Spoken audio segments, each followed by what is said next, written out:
রাজধানী ঢাকায় গত ৩ মাসে ৮ জন জিকা ভাইরাসে আক্রান্ত রোগী শনাক্ত করা হয়েছে। বুধবার ২৭ নভেম্বর গণমাধ্যমকে এ তথ্য নিশ্চিত করেছেন রোগতত্ত্ব, রোগ নিয়ন্ত্রণ ও গবেষণা ইনস্টিটিউট আইইডিসিআর ও আন্তর্জাতিক উদারময় গবেষণা কেন্দ্র বাংলাদেশ আইসিডিডিআরবি। জানা যায়, জিকা শনাক্ত হওয়া ব্যক্তিরা রাজধানীর ধানমন্ডি, শ্যামলী ও বনানীর বাসিন্দা।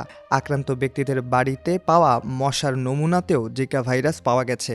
তবে ঢাকার বাইরের নমুনা আইসিডিডিআরবি বা আইসিডিসিআর পরীক্ষা করেনি, ফলে ঢাকার বাইরে অবস্থা সম্পর্কে তারা জানে না। আইসিডিডিআরবি সূত্র জানিয়েছে, ঢাকায় তাদের পাওয়া জিকা ভাইরাসের জিন বিশ্লেষণ করে দেখেছেন ধরনটি এশিয়ান। জিকার দুটি ধরন রয়েছে, একটি আফ্রিকান, অন্যটি এশিয়ান। জিকার বিষয়ে আইইডিসিআর এর ওয়েবসাইটে বলা হয়েছে, ৮০% ক্ষেত্রে আক্রান্ত ব্যক্তির মধ্যে রোগের কোনো লক্ষণ দেখা যায় না, বাকি ২০% ক্ষেত্রে কিছু উপসর্গ দেখা যায়।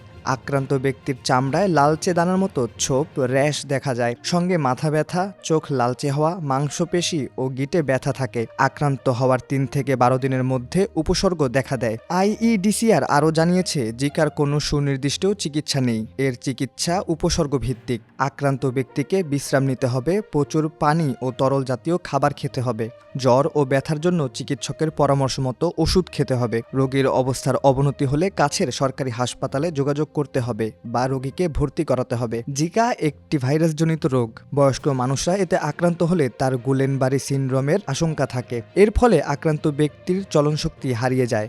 এছাড়া গর্ভবতী মা জিকায় সংক্রমিত হলে গর্ভের সন্তানের মাইক্রোসেফালি নামক একটি ঝুঁকি থাকে, অর্থাৎ মাথা ছোট হয়ে যায়। এই ভাইরাস এডিস মশার মাধ্যমেও ছড়াতে পারে।